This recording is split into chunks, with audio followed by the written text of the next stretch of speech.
Sun pictures கலாநிதி மாறன் பெருமையுடன் வழங்கும் தனுஷ் நடித்து இயக்கும் ராயன் ஜூலை 26 முதல் உலகமெங்கும். Hola! Your train vacation to Europe starts from ₹99,999 only with GT Holidays, South India's #1 travel brand.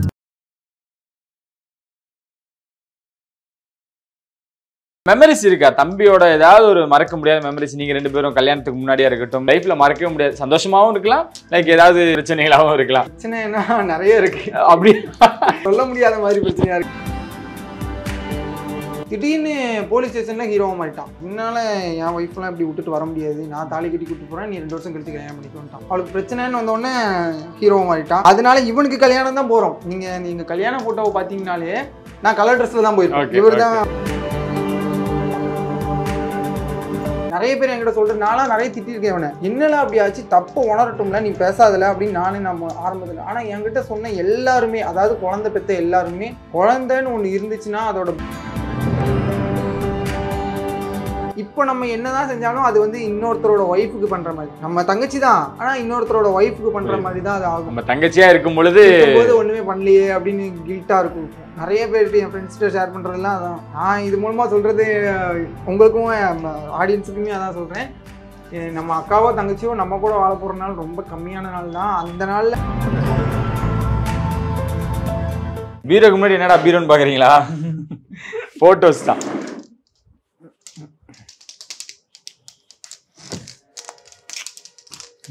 இந்த போட்டோவை பத்தி பேசுறதுக்கு முன்னாடி இவரை பத்தி பேசணும். பிரதர் எவ்வளவு ஸ்பெஷல், என்ன என்னமோ சொல்லுவாங்களா, அலப்பறைகள்லாம் என்ன பண்ணிக்கிட்டு இருக்காரு, இப்ப எங்க இருக்காரு? அவன் இப்போ கோயம்புத்தூர்ல இருக்கான். அவரும் ஒரு வெப் சீரிஸ் அப்புறம் ஓனா பண்ணிட்டு இருக்கிறாப்ல, அதுக்காக கோயம்புத்தூர் போயிட்டாப்ல. அதான் இந்த இதில் சொன்ன மாதிரி, அன்பா இருந்தாலும் சரி ஆப்பா இருந்தாலும் சரி பெருசா வைக்கணுன்ற மாதிரி எதுவா இருந்தாலும் அவன் தான் எனக்கு பெருசா வைப்பான். சரி, அதான் சில குடும்பத்துல வந்து பாசம் எவ்வளவு வேணா வச்சிருப்பாங்க, ஆனா வெளியில காட்டிக்க மாட்டாங்க. அந்த மாதிரியான ஒரு பர்சன் எங்க வீட்டுல. எங்க வீட்டுல எல்லாமே அழுமூஞ்சிங்க. நானும் டக்குன்னு எழுதுருவேன், எங்க அம்மாவும் டக்குன்னு எழுதுருவாங்க, என் தங்கச்சியும் டக்குன்னு எழுதுருவா. இவன் மட்டும் என்ன பண்ணாலும் அழ மட்டும் மாட்டான், கண்ணீர் வரவே வராது. இவனுக்கு கண்ணீர் வரணும்னா மகிழினி அப்படிங்கிற ஒரு வார்த்தை தான். இவளை நினைச்சானா மட்டும்தான் அவன் அழுவான். அதுவும் இல்லாமல் இப்போலாம் நிறைய அழுறான் அவளை நினச்சி. அதான் அந்த மாதிரி ஒரு இருந்த பர்சன். அம்மாவுக்கு ஏதாவது உடம்பு சரியில்லைன்னு ஹாஸ்பிட்டலில் கூட்டு போய் நான் உட்காந்து அழுதுட்டு இருந்தாலும் என்னை திட்டுவான். என்னல இப்போ என்னடா ஆச்சு, நீ தான் இது பண்ணணும், நீ எப்படி உட்காந்து எழுதிட்டு இருந்தனா, நீ போல நான் பார்த்துக்கிறேன் அப்படின்னு சொல்லி நீ அடிச்சு வெட்டிடுவேன். நான் எதுவாக இருந்தாலும் டக்கு டக்குன்னு அழுதுருவேன். அப்படியா ஒரு போல்டாக இருந்த பையன் இப்போ இந்த அம்மா பிறந்ததுலேருந்து தலைவன் வந்து எப்போ அவளை நினைச்சாலும் அழுதுருவோம். மெமரிஸ் இருக்கா தம்பியோட ஏதாவது ஒரு மறக்க முடியாத மெமரிஸ்? நீங்க ரெண்டு பேரும் கல்யாணத்துக்கு முன்னாடியா இருக்கட்டும், மகிழினி வந்ததுக்கு அப்புறமா இருக்கட்டும், ஏதாவது ஒரு மெமரிஸ் மறக்க முடியாத ஒண்ணு கொடுத்தாம பாருங்க, அது லைஃப்ல மறக்கவே முடியாது. சந்தோஷமாவும் இருக்கலாம், லைக் ஏதாவது பிரச்சனைகளாகவும் இருக்கலாம். பெரிய 7.5 இழுத்துட்டு போயிட்டு அதெல்லாம் மறக்கவே முடியாது லைஃப்ல. அந்த மாதிரியான விஷயங்கள் இருக்கா தம்பியோட? பிரச்சனைனா நிறைய இருக்கு. அப்படி அதான் சொல்ல முடியாத மாதிரி பிரச்சனையா இருக்கு. ஏதாவது ஐயோ இதெல்லாம் ரொம்ப காமெடியாவும் இருக்குனே, ஆனா அது பிரச்சனை தான், என்ன நினைச்சா எங்களுக்கு சிரிப்பாவும் இருக்கும், இது அடிக்கடி நாங்க ஷேர் பண்ணிப்போம் பேசிப்போம். இல்ல இந்த கல்யாணம் நடந்ததுக்கே காரணம் தலைவன் தான். அதுவே பெரிய பிரச்சனை தான். அப்படி பார்த்தா அதுக்கு காரணமே இவன் தான். ஆல்மோஸ்ட் அந்த வீட்டுல அவங்க வீட்டுக்கு போய் நாங்க பொண்ணு பேசுறதுக்குன்னு போயிருக்கும்போது அவங்க சொந்தக்காரங்களால பிரச்சனை வந்துச்சு. அது வரைக்கும் இவன் ஒய்ஃபும் வந்து கீரியும் பாம்புமா தான் இருந்தாங்க. நாங்க எவ்வளவோ சேர்த்து வைக்கிறதுக்கு நிறைய முயற்சி பண்ணோம். நம்ம ஒரே வீட்டுல இருந்தா நல்லா இருக்கும்னு சொல்லிட்டு நாங்க சட்டை பண்ணல. உனக்கு கல்யாணம் நீ பாத்துக்க, எனக்கெல்லாம் கல்யாணம் பண்ணணும்லாம் ஆசையே இல்லை, எனக்கு வயசு 23 தான் ஆகுது, 24 வயசு தான் ஆகுது, என்னால பண்ண முடியாது இப்படியே சொல்லிட்டு இருந்தான்.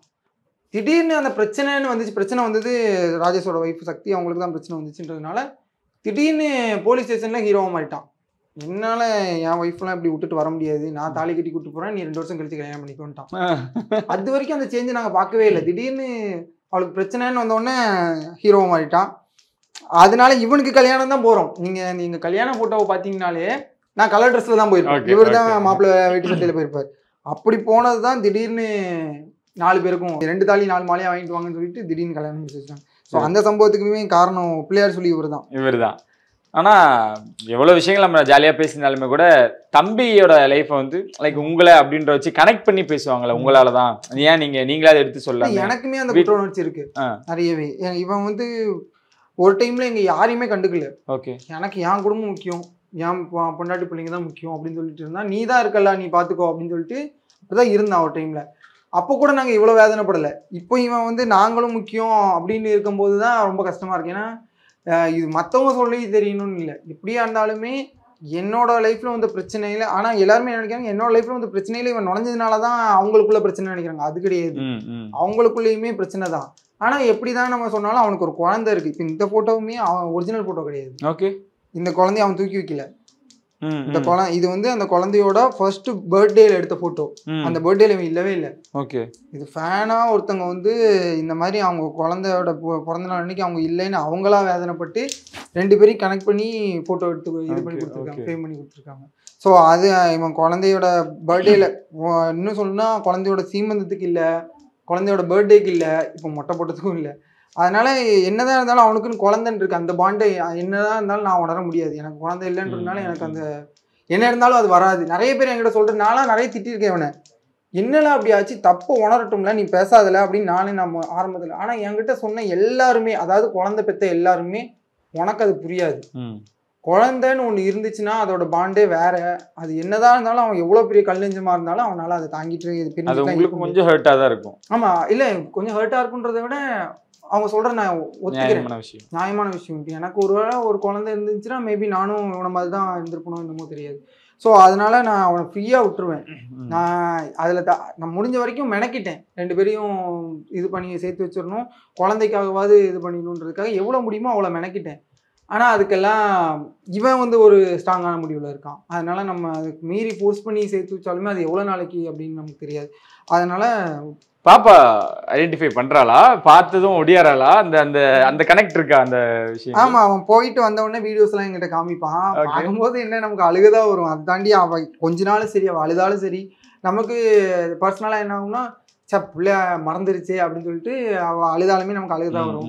இல்லை அவள் சிரிச்சு பேசினாலுமே இந்த பாண்டு கொஞ்ச நேரத்துக்கு தானே அவனுக்கு இருக்கும் அப்படின்னு சொல்லிட்டு நமக்கு அழுகுதான் வரும். அதை தாண்டி இவன் பண்ணுற ஒவ்வொரு விஷயமுமே பார்த்தீங்கன்னா இவன் சின்ன வயசில் பண்ணுற மாதிரியே இருக்கும். எனக்கு அவ்வளோவா தெரியாதுன்னு வச்சுக்கோங்களேன், எங்கள் அம்மாவுக்கு நல்லா தெரியும்ல.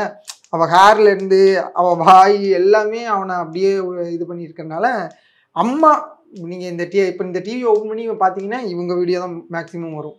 அதே மாதிரி எல்லா கப்புள் வீடியோவும் அம்மா பார்த்துருவாங்க. அப்படி இருக்கும்போது இவங்க வீடியோஸையும் மோஸ்ட்லி பார்த்துருவாங்க.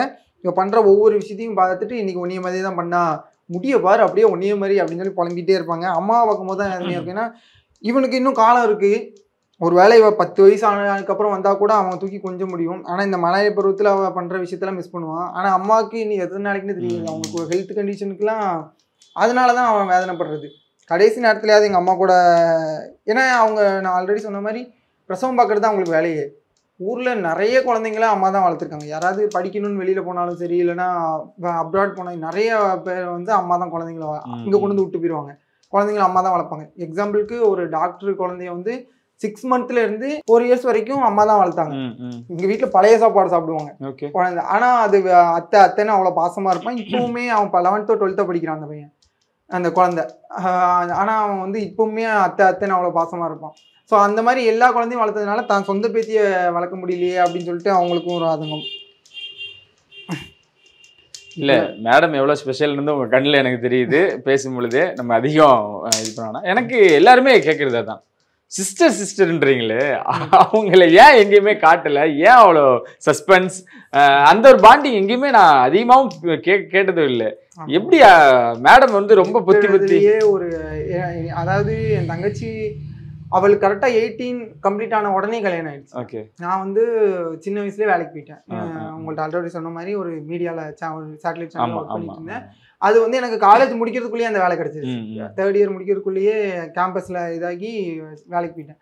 ஸோ அங்கே நான் வேலைக்கு போகும்போது இவன் வந்து 8th or 9th படிக்கிறான். இந்த மாதிரி குட்டியாக இருந்தான். திடீர்னு 5 வருஷம் அங்கே வேலை பார்க்குறேன். வேலை பார்த்து முடிக்கிறதுக்குள்ளேயே இவளுக்கு கல்யாணம். நான் எப்போவாச்சும் ஊருக்கு வருவேன்.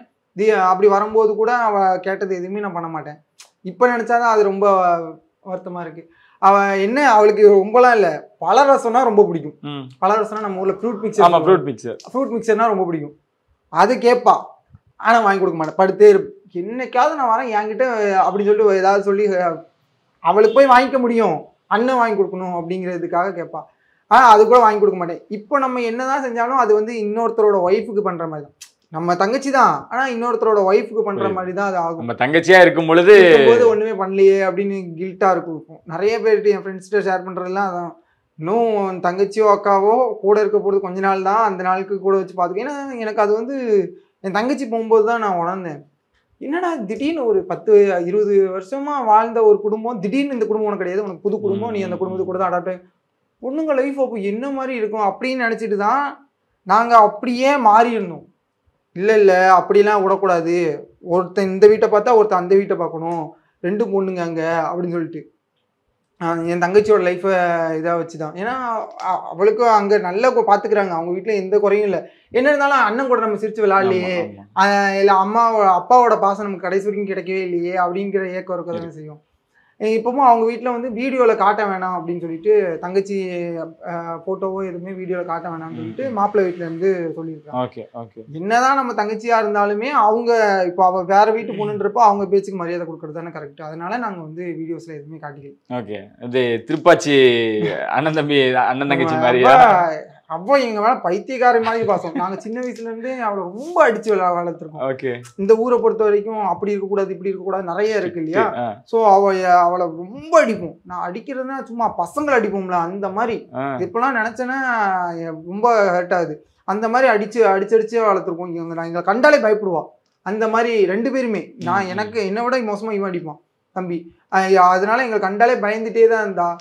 அவளுக்கு திடீர்னு கல்யாணம் சென்னையில் அப்படின்னா, சென்னைன்றப்போ அவளுக்கு சிங்கப்பூர் மாதிரி ஆயிடுச்சு. ஏன்னா இங்கேயே 4 செவத்துக்குள்ளேயே வளர்ந்துட்டா. சென்னையில் எனக்கு கட்டி கொடுக்க போறாங்க. எங்க அம்மாவும் அதே மாதிரி தான். சென்னைன்னு உடனே எங்க அம்மா சரின்ட்டாங்களாம். அதே மாதிரி இவளுமே சென்னையில் மாப்பிள்ள, அதுவும் எங்க சொந்தக்காரங்க. எங்க அப்பாவோட கூட பிறந்த அக்கா பையனுக்கு தான் கல்யாணம் பண்ணியிருக்கோம். அதனால சொந்த பந்தமும் கிடைச்சிருச்சுன்னு சொல்லிட்டு சீக்கிரமா கல்யாணம் பண்ணி கொடுத்துட்டோம். கல்யாணம் பண்ணி அவள் போனதுக்கு அப்புறம் தான் எங்களுக்கு அவளோட அருமையே புரிஞ்சிச்சு. நான் இது மூலமா சொல்றது உங்களுக்கும் ஆடியன்ஸுக்குமே அதான் சொல்றேன், நம்ம அக்காவோ தங்கச்சியோ நம்ம கூட வாழ போற நாள் ரொம்ப கம்மியான நாள் தான். அந்த நாள்ல நீங்க அவங்கள்ட்ட பாசம் காட்டாம விட்டுட்டீங்கன்னா அதுக்கப்புறம் கண்டிப்பா ஃபீல் பண்ணுங்க. இது ஸ்பெஷலா உங்க தங்கச்சிக்கு நாங்க டெடிகேட் பண்ணிக்கிறோம். இப்போ தங்கச்சி இப்போ கால்லாம் பண்றாங்களா? கால் பண்ணுவாங்க, பேசுவாங்க. எனக்கு பேசும்போதே எனக்கு நான் சொல்றேன்ல, எனக்கு ஒரு மாதிரி ஆயிரும். ஏதாவது சில விஷயம், ஏன்னா இப்ப அவ எப்படியும் 4 இடத்துக்கு போவா. போகும்போது அண்ணன் தங்கச்சிங்க யாராவது சந்தோஷமா பழகோட பார்க்கும்போது நம்ம அண்ணன் நமக்கு இதெல்லாம் கொடுக்கவே இல்லையே. இப்ப கொடுக்குறீங்களா? இப்ப கொடுக்குறோம். இப்ப கொடுத்தாலுமே இப்ப எனக்கு என் தங்கச்சிக்கு செய்யறதுக்கு முன்னாடி என் தங்கச்சி பிள்ளைக்கு தான் செய்யணும். ஏதாவது செய்யணும்னு நினைச்சா கூட அவ பிள்ளைக்கு தான் செய்யணும்னு தோணும். என் தங்கச்சிக்கு நான் கொடுக்க வேண்டியது எதுவுமே பாசமே கொடுக்கலையே அப்படின்ற இதுதான் இருக்கும். இந்த தங்கச்சி இந்த வீடியோ மூலமா சொல்லிக்கிறோம், இனி உங்களுக்கு அல்ல தகட்ட பாசங்கள் வந்துகிட்டு இருக்கும். ஓகே, அடுத்து அந்த பீரோவை கமுத்தி போட்ட மாதிரி ஒரு போட்டோ ஒன்று இருக்கு. நானும் இந்த பக்கம் வந்துடுறேன். அப்பதான் இதை காட்ட முடியும். இந்த ஹாலே பெருசுங்க, அதுல பாதி சைஸுக்கு ஒரு ஃப்ரேம் கொடுத்துருக்காங்க. இது எல்லாமே ஃபேன்ஸ் கொடுத்ததான். ஆமாண்ணா. Okay okay. அது யாராவது நேம் மென்ஷன் பண்ணலாமா அந்த மாதிரி ஞாபகார்த்தமா? இல்லண்ணா, இது எல்லாமே ஃபேன் பேஜஸ் எல்லாமே சேர்ந்து ஓகே அவங்க எல்லாருமே ஃபண்டு போட்டு ரெடி பண்ணி கொடுத்துருக்காங்க. புரியுது. இது எவ்வளவு ஸ்பெஷல் இந்த ஃப்ரேம்? இதுதான் ஃபர்ஸ்ட் டைமா, அதுக்கு முன்னாடி வந்த ஃப்ரேம் இது. அப்படியா? ஓகே. ஸோ இதுதான் ஃபர்ஸ்ட் டைமா எங்க அம்மாவை நாங்க பொட்டோட பாக்குற ஃப்ரேம். இது வரைக்கும் எனக்கு விவரம் தெரிஞ்சு நான் பார்த்தது இல்லை. ஏன்னா எனக்கு 6 வயசா இருக்கும்போது அப்பா தவறிட்டாங்கன்றதுனால எனக்கு அம்மாவை பொட்டு வச்சு பார்த்த மாதிரிலாம் ஞாபகமே இல்லை. இதுதான் ஃபர்ஸ்ட் டைமா அப்பா கூட இருக்கிறதுனால பொட்டு வச்சு ரெடி பண்ணாங்க அம்மாவுக்கு. ஸோ இந்த போட்டோ நீங்க அப்பா ஃபர்ஸ்ட் டைமா இந்த போட்டோ பார்க்கும்போது ரொம்பவே ஃபீல் பண்ணிட்டோம். லைஃப்ல நாங்க நிறைய ஆசைப்பட்டிருக்கோம், அம்மாவுக்கு புது சேலை வாங்கி கொடுக்கணும், அம்மாவுக்கு செயின் வாங்கி கொடுக்கணும் அப்படின்லாம். ஆனா அம்மாவுக்கு பொட்டு வச்சு பார்க்கணும்னு ஆசைப்பட முடியாது, அப்பா இல்லாதனால அதை பட முடியாது. இதை நாங்க யோசிச்சும் பார்க்கல, இது பாசிபிள் அப்படின்லாம் தெரியாது. ஆனா இப்படி ஒரு விஷயம் நடந்த உடனே இந்த ஆசை நிறைவேறிச்சு அப்படிங்கிற சந்தோஷம். ஆனா அம்மாவுக்கு இது பர்சனலா ஹர்ட் தான். பொட்டு வச்சு அதுக்கப்புறம் அப்பா கூட இருக்கீங்க அதனால வைக்கலாம்னு நிறைய பேர் சொன்னதுனால இதுவும் ரிலேட்டிவ்ஸ்க்காக தான், வேற எதுக்காக அம்மா அப்பா இப்ப இல்ல. ஸோ அதுக்காக தான். சூப்பர். எனக்கு இதுவுமே ரொம்ப கலர்ஃபுல்லா இருக்கு. இதெல்லாம் மாட்ட முடியாதுங்க, இவ்வளவு பிரேம் கொடுத்துருக்கீங்க. அதுதான் கண்டிப்பா நெக்ஸ்ட் டைம் வரும்போது ஃபுல்லா இது எல்லாமே போட்டோ ஃப்ரேம்ஸ் தான். ஓகே, ஓபன் பண்ணாம இருக்கு. இன்னும் ஓபன் பண்ணியாச்சு, மாட்டாம இருக்கு. ஓகே, இங்க ஒரு ஃப்ரேம் இருக்கு, அது ஸ்பெஷல். ஏன் ஸ்பெஷல் அப்படின்றத நீங்களே. அது வந்து என்னோட ஃபேன் பேஜஸோட அட்மின்ஸ் எல்லாமே அவங்க வந்து இதை வந்து வெளியில காட்டிக்க வேணாம் அப்படின்னு சொன்னதுனால நம்ம அதை எங்கேயுமே காட்டல. ஆனா வீட்டுல தெரியாம மாட்டி விட்டேன். இப்போ எல்லாத்தையும் காப்பாற்ற வேண்டியிருக்கு. ஓகே, ஆனா யாருன்னுலாம் நாங்க காட்ட மாட்டோம். எத்தனை பேருன்னு வேணா நான் இப்போதைக்கு சொல்றேன். இந்த பிரேம்ல இருக்கவங்க 2 4 6 8 10 12 13 பேர் இருக்காங்க. 13 அட்மின்ஸ்.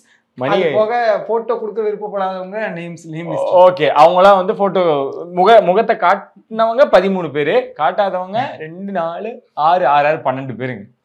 உடனே என்ன எல்லாமே பொண்ணுங்க மட்டும் தான் இருக்காங்க, பொண்ணுங்க ஃபேன்ஸ் மட்டும் தான் அப்படின்னு நினைச்சிடாதீங்க. இது பொண்ணுங்க ஃபேன்ஸ் மட்டும் கொடுத்தது. பசங்க ஃபேன்ஸ் வந்து கொடுத்தது எல்லாமே வெளில காமிச்சிட்டேன். அவ்வளவுதான் விஷயம். அவ்வளவுதான். ஸோ கிட்டத்தட்ட ஒரு பெரிய ஐடிவிங்கா போட்டு செயல்பட்டு இருக்காரு சோசியல் மீடியால. ஐடிவிங்னாலே பயமா இருக்கு.